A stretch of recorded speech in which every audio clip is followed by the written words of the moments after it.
광대 밑 꺼짐을 보완하고 이 중안면과 하안면부를 거상시키기 위해서 미니 거상을 계획하였습니다. 이 얼굴에 있는 다양한 유지인대 등을 끊어줘서 이 스마스를 재배치해주기 위함입니다.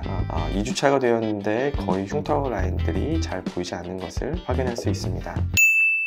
미니 거상 수술을 리뷰하겠습니다. 흔하진 않은 경우인데요. 대부분 한 번에 오시기보다는 실 리프팅이나 레이저 리프팅 등 보존적인 방법들을 먼저 시도하신 후에 효과가 없을 때 많이 찾아오게 됩니다. 처짐이 생기는 원인은 다양한데요. 살이 많이 빠지신 다음에 살처짐을 호소하시는 경우도 있고, 윤곽 수술 후에 처짐을 말씀하시는 경우도 많이 있습니다. 이 환자분은 중안면과 하안면의 살처짐 등을 호소하셔서 오셨고, 이렇게 팔자와 하안면 쪽에 살처짐을 확인할 수 있습니다. 정면 사진에서 이렇게 보았을 때 광대 밑 꺼짐이 좀 심하게 있는데요. 이렇게 광대 밑에 꺼짐이 있게 되면 얼굴이 각져 보이게 만들고 얼굴을 좀 길어 보이게 만드는 효과를 보입니다. 그래서 수술은 이 광대 밑 꺼짐을 보완하고 이 중안면과 하안면부를 거상시키기 위해서 미니 거상을 계획하였습니다. 젊은 환자분들의 미니 거상을 계획할 때 흉터가 제일 중요한데요. 이 흉터 부분을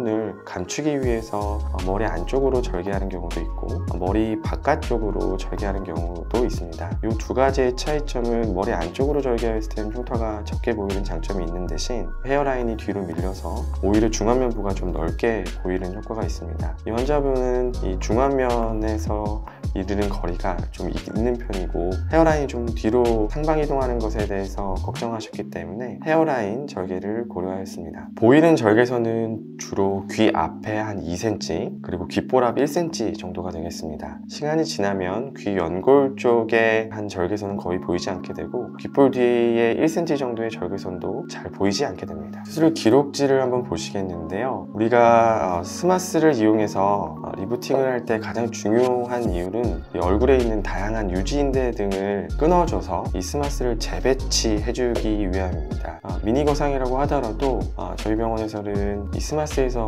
중안면과 하안면을 개선시키기 위한 중요한 유지인대 등을 넓게 박리하기 때문에 효과가 풀 거상에 준할 만큼 좋다고 생각합니다. 팔자 직전까지 넓게 박리해서 스마스를 당겨서 고정하였습니다. 젊은 환자분은 리프팅 레이저나 실리프팅 후에 이 스마스가 굉장히 얇아져 있는 경우가 많습니다. 그래서 이런 경우에는 주로 디플레인 테크닉을 많이 하게 되는데요. 디플레인 테크닉을 했을 때의 장점은 피부와 스마스를 같이 들어서 두께를 유지할 수 있고 수술 후에 두 부분을 같이 들기 때문에 울퉁불퉁함이라든가 이런 것들이 최소화되고 붓기 등이 빨리 빠지는 것을 볼 수 있습니다. 수술 중 사진인데요. 보시면 우리 원래 이 밑에 있던 이 볼지방을 위쪽으로 리프팅해서 관골 밑에 있는 꺼짐을 채워준 것을 확인할 수 있습니다. 2주차 정도 되면 더 자연스러워지는데요. 정면에서 보면 마찬가지로 이 아몬드 쉐입의 얼굴형이 잘 유지되는 것을 볼 수 있고 2주차가 되었는데 거의 흉터 라인들이 잘 보이지 않는 것을 확인할 수 있습니다.